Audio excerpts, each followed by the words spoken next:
Welcome to Wrestling with Heart, a podcast looking at pro wrestlers giving back to their community.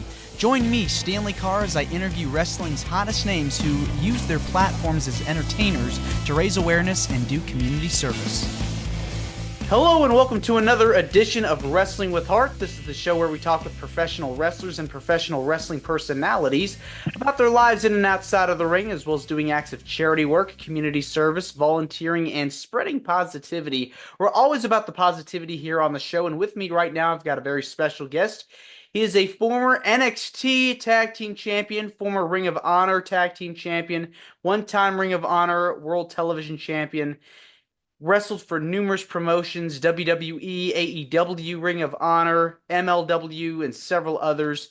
I'm pleased to welcome the one, the only, Bobby Fish to the show. Welcome, Bobby, to Wrestling with Heart.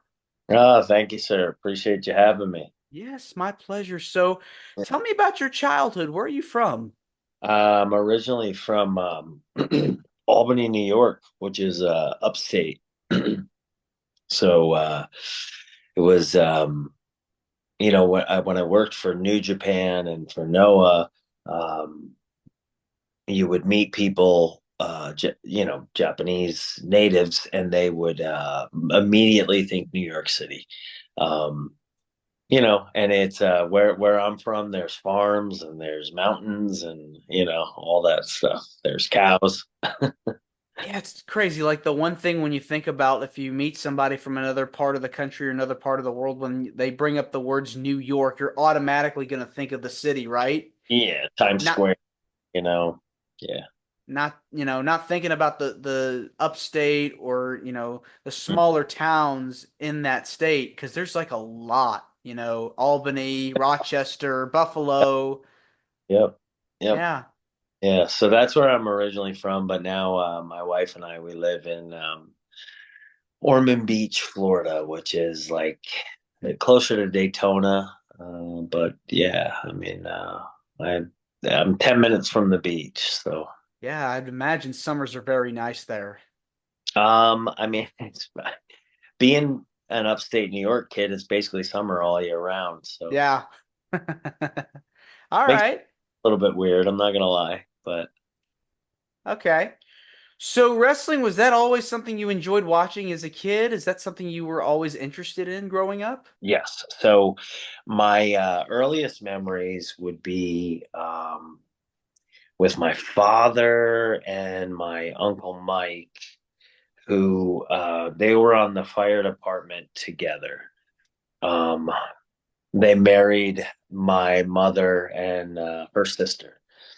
And I think my earliest memories are sitting on my Uncle Mike and Aunt Kathy's living room floor watching Jimmy Snuka, covered in blood, coming off the top of the steel cage onto Don Morocco.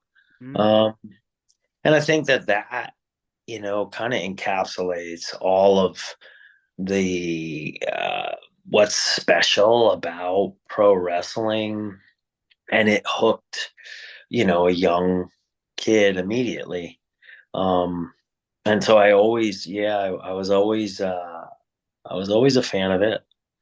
Um, Definitely watched a lot with my dad, and um, ironically, not even ironically, it's sort of apropos. Like one of the last things before my father passed away in the hospital, he and I watched Raw together. And that was something that we definitely did during when I was in college and the Monday Night Wars and all that stuff. So yeah, wrestling's always been a pretty big part. Who were some of your favorites growing up? Um, Ricky Steamboat and the Bulldogs were the first ones that really kind of I took to, and then I can't say that I wasn't a Hulkamaniac. I definitely was. But then the ones that really um intrigued me as I got older were like the NWA Crockett years, um guys like Sting, and through Sting and like Lex Luger. But through Sting, I was introduced to the great Muda, and Muda, I would have to put as my, my favorite. He's my number one on my Mount Rushmore. And so yeah, and I couldn't help but appreciate, and this was before I saw Behind the Curtain and knew how the donuts were made, but Arn Anderson, Tully Blanchard, Brainbusters, whatever you want to call them, they were always. I didn't think I liked them, but when I look back at all the matches, the tag matches that I enjoyed, they were the common thread, not usually, not so much the babyface team. So, I really enjoyed watching some of the Great Muda's matches with Ric Flair because of the psychology and the athleticism and the stories that they were telling really made for a good show.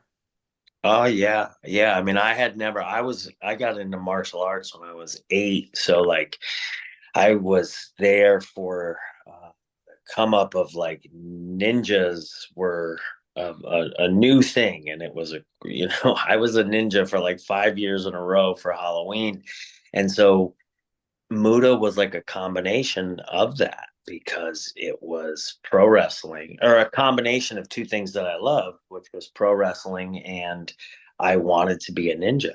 So here was this guy, and I had remembered the great Kabuki from World Class growing up, and he was, I don't remember what they said. They might have said that he was his son or something, but I whatever it was, there was a link there.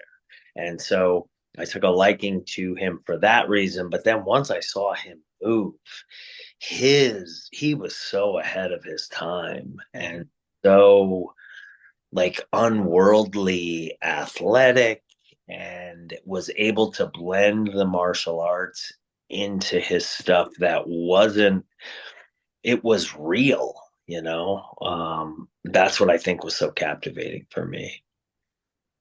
When you talk about martial arts, did you do karate, taekwondo, jujitsu? Which was your I started with style? taekwondo, um and then later years I got into like a freestyle karate, American, which eventually, it was one of my football coaches who was also a martial artist. He started kickboxing. So then I started to lean in that direction where it was more kickboxing, but this was not Muay Thai.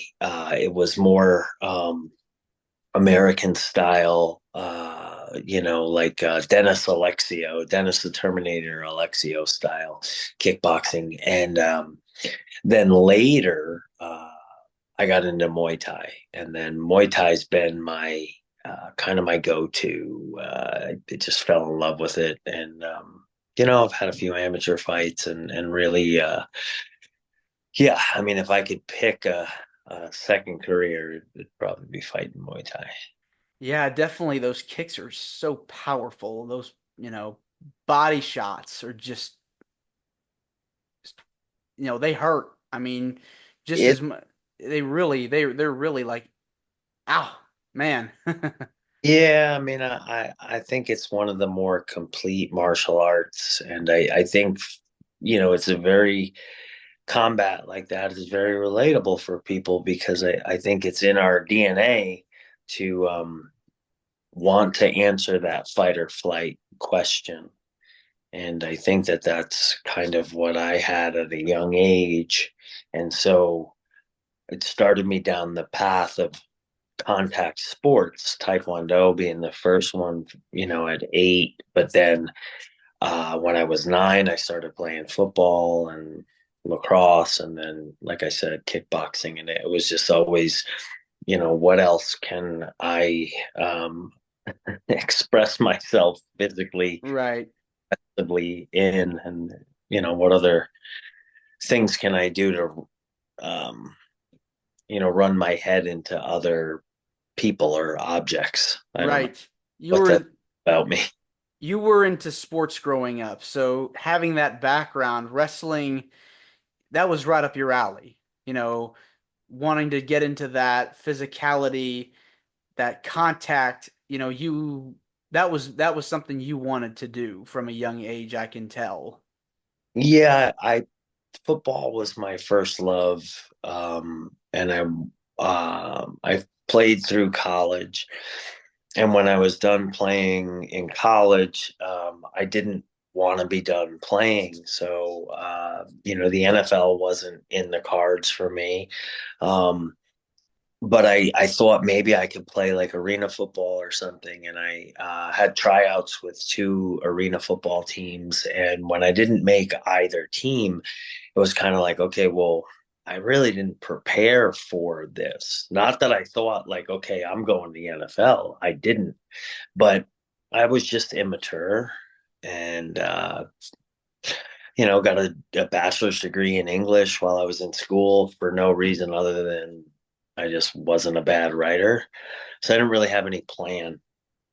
And I think that sort of aimlessness led me to a few different things. And long story short, um, wrestling became an option somewhere along the way. And here we are. Now, you made your debut in 2002. What can you tell me about your first few matches? And you were trained, I believe, by Harley Race, Tony DeVito was Tony actually DeVito. kind of a misperception. Harley Race was someone that I did train with later in years. Once I had already started working independence and stuff, he was actually the person who helped me get to Japan for the first time. Okay. So it was kind of Tony, without a doubt, was the guy that taught me how to do this industry. Um, Harley helped me catch what was probably the biggest break in my career at that time, and obviously was gracious enough to pass on. Um, he forgot more about pro wrestling than most people will ever know. So you couldn't be around Harley and not. You had to really be a box of rocks if you didn't pick something up. What can you tell me about any pieces of advice that you picked up from Tony or Harley that still stick with you today, especially when you're coaching students? Um, I think for me at this point, um, Harley was very big on um, being present, and it was a different time in wrestling then, so it wasn't. I don't really like to get use too many inside baseball terminology, but it wasn't a high spot business the way that it is today. So it was a lot easier, dare I say, to be present and be where your feet are, because guys understood better um, the concept of a high spot, and that a high spot was something that was, there might be a few in the match, and they're like landmarks along the way. And in between that, you go out and you work, kid. Yeah, That's what Harley would say. And um, that's, I think, something that in today's wrestling we could use some more of. all about the variety, trying to get your spots in, trying to figure out what moves you're going to do, and find a way to tell a story that's going to appeal to the audience. I mean, that's where I think the presence comes um, uh, into it the most, is where if you're trying to do this with nothing but high spots, then that requires memorization. And if you've memorized something, there's no way that you can be present while you're doing it. Mm, So it's kind of a flawed formula, and it's, dare I say it, I can't imagine that, Harley would take to it kindly in any way, shape, or form, if he were here. Yeah, the business has changed so much over the Yeah. last 20, 25 years. I mean, you're seeing guys now doing a lot of really cool stuff in the ring, but I think the important thing is you want to give a backstory, a reason to why these people are in such conflict so that you get them to care about what's going on. Well, it's not even my words. I've heard it said numerous times that, like, you're not, pro wrestling, nobody's going to reinvent the wheel, and it's the truth. Pro wrestling has stood the test of time based on certain things, and the business now is quite a bit different, but it has to be different because if it doesn't, anything that doesn't evolve, which by definition means it becomes something slightly different, um, it will cease to exist. So wrestling is just like anything else. Today's wrestling, I understand me as a performer, like, it's not my locker room anymore. It's somebody else's locker room. And those are the people that are going to take the business into the next however long. So, like, I have to find a way to, I have had to find a way to exist in that atmosphere. And like I said, so I welcome it. That does kind of bring me to some of the coaching stuff and whatever, where I feel like some of the things that have been lost in the shuffle, they do have value, and because I was there doing those things, and they're somewhat second nature to me, that like I have some value in passing that on, and I feel like it's almost disrespectful if I didn't, to the people that helped me, the Fit Finleys of the world and the William Regals and Shawn Michaels and Triple H, Terry Taylor. Like, a lot of what I pass on now is nothing more than their stuff. Yeah. It's all about, cycling the new stuff and teaching the next generation. And that's the always the important thing. And speaking of, you mentioned Triple H and Shawn Michaels, you were part of the Undisputed Era in NXT along with Kyle O'Reilly, Adam Cole, Roderick Strong. I mean, that group was just so essential to NXT and a major part of the brand. How did all that come about? The formation of the group. That was Triple H. Straight away. Roddy was already with the company. Um, our contracts, Kyle, myself, and Adam, were all ending, and we were all doing some work. Well, Kyle and I were doing some work with New Japan, um, and then there was this other potential, but I don't know that we really knew how much potential was there. And then once the wheels kind of turned a little bit, it became apparent that there was going to be um, possible room for us, but never in a million years did we think that we would be brought in as a group. Um, I think Kyle and I were pretty sure that they were going to keep us a tag team, and so much so that we had owned the rights to the Red Dragon name, so we figured, like, okay, well, that might be what we'll be.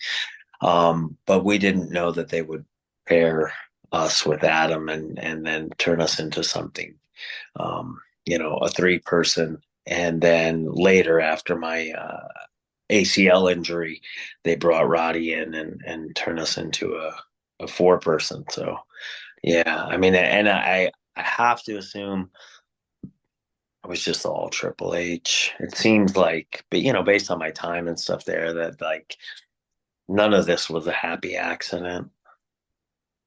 which is still mind-boggling to me to think that a guy that I grew up watching and who is arguably like the today the most powerful entity in professional wrestling, like that he looked at the four of us, you know, myself and three of my best friends in the industry, and thought like, okay, I can make money with that.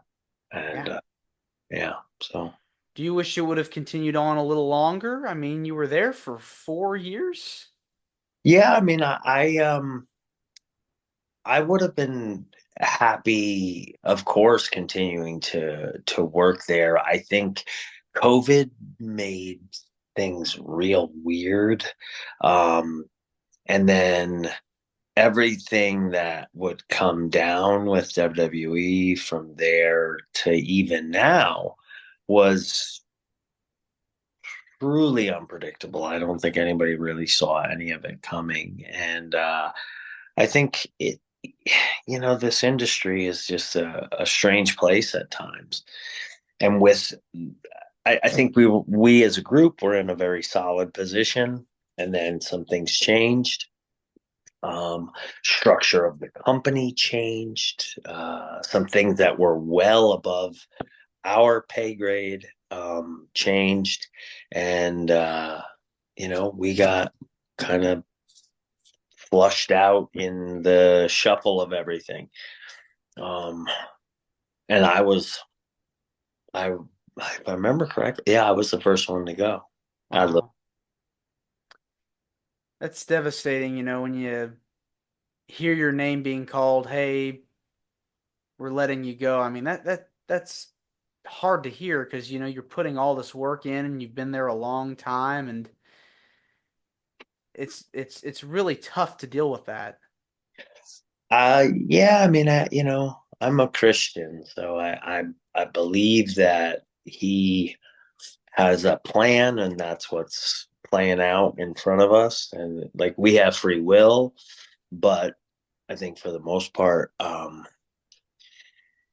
he's got it's on his schedule, not ours. So some of these things that appear to be misfortune, it's just a matter of being patient and understanding that like there's a reason why this is the fire that you might need to go through to be prepared for what's next.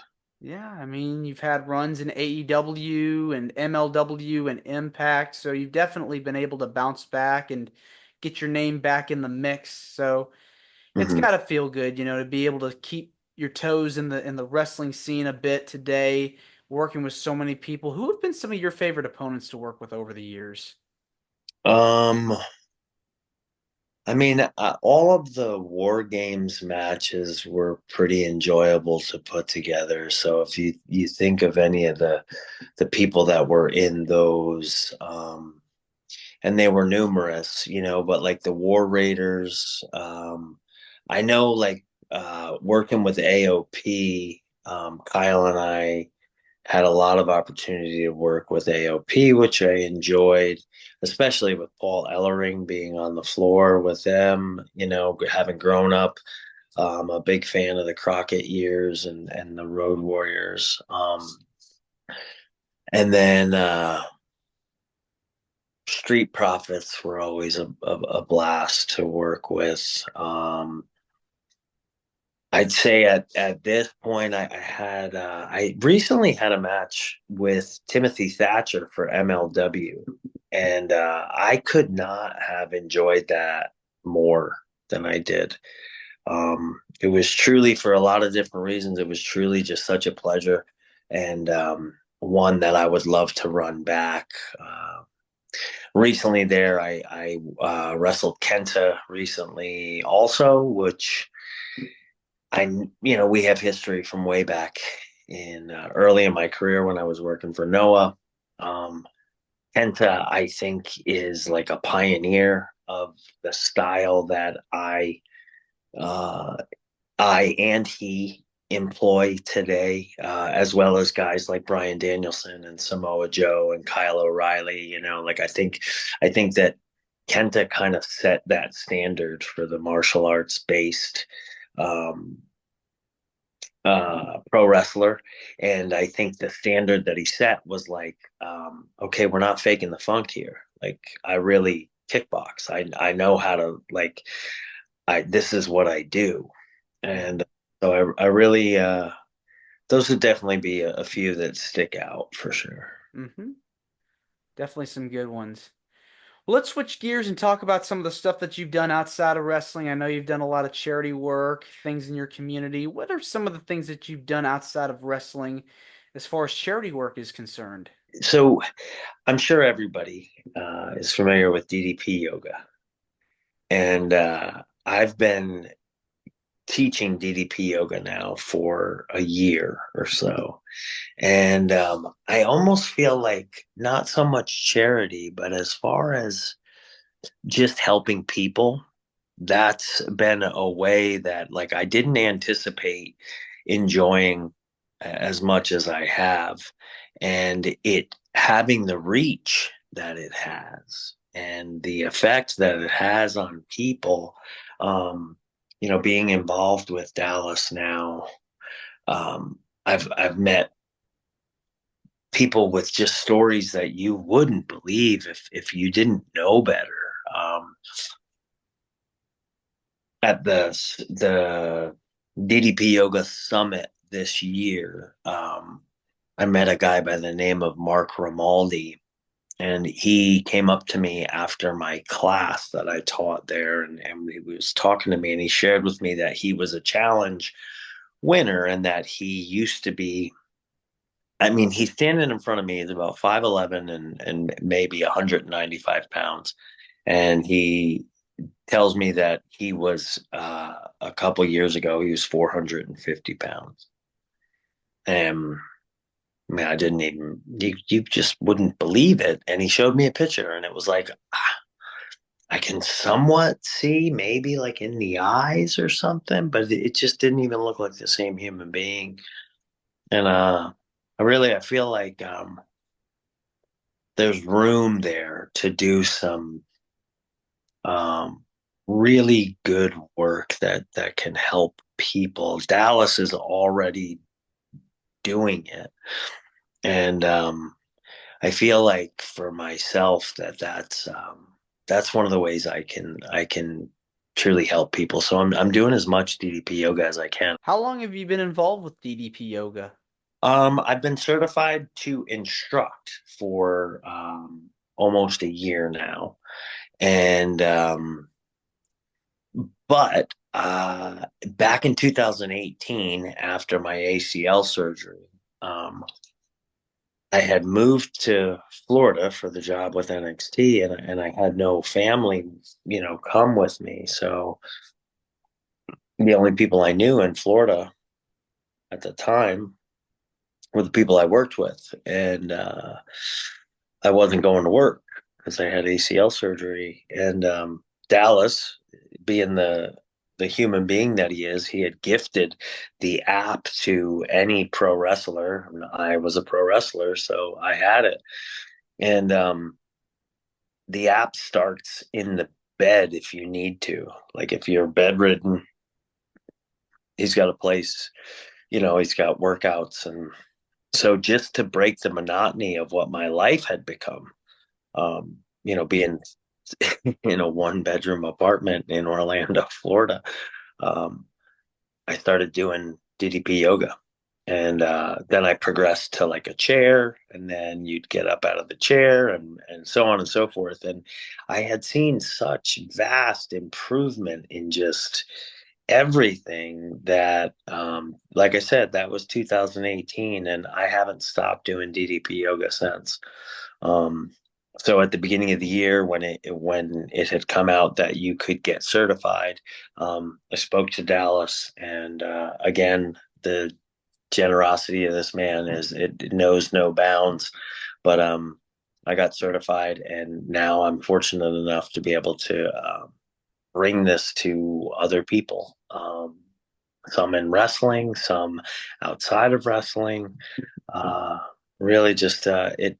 I, I think DDP yoga helps people be like a better grandparent. because you're not going to be on the cart at Disney World, the motorized thing. You're going to be walking the park with your grandkids. So Yes. It's definitely life-changing. 100%. I mean, it's that statement is the closest thing that could be to a fact. Hmm. Um, it's amazing. The people I encountered at the summit this year, their stories, they're not believable. Like, I think the one that's probably best known is Arthur Gorman, the paratrooper. It's on YouTube, and it's just, it doesn't seem real, but they all are. And that's amazing. Yes. Well, Bobby, this has been wonderful getting the chance to speak with you. It means a lot to me and my listeners and viewers that are watching this on YouTube. Where can people find out more about you on social media? The Bobby Fish is my Instagram. It's also my Twitter handle. So I'm active on both of those. BobbyFishApparel.com would be t-shirts and 8x10s and trading cards, all the stuff. Um, and I'm coaching professional wrestling at Malachi Black's school in Plant City, Florida. Of course, the proximity is a bit out there for me, so I'm not there daily. But then I'm also coaching at the House of Champions in Longwood, which is a suburb of Orlando, which is, it's still a little bit of a hike for me. It's about an hour drive, but I'm there regularly, 4 days a week. And so, yeah, that's where you can find me. This And of course, MLW, um, the Rogue Horsemen. We have taken MLW by storm, and we're just getting started. Yes, and I'm looking forward to seeing what MLW has in store in the Mm, coming year and beyond. I think it's a great promotion, and I look forward to checking out more of what it has to offer. Thanks again, Bobby, yes, and you're sir. more than welcome to come back. All right, I appreciate that, sir. All right, take care. Thank you, sir. Bye-bye. This is Wrestling with Heart. I hope you found this podcast to be informative and entertaining. If you did, please hit the subscribe button and look out for the next edition.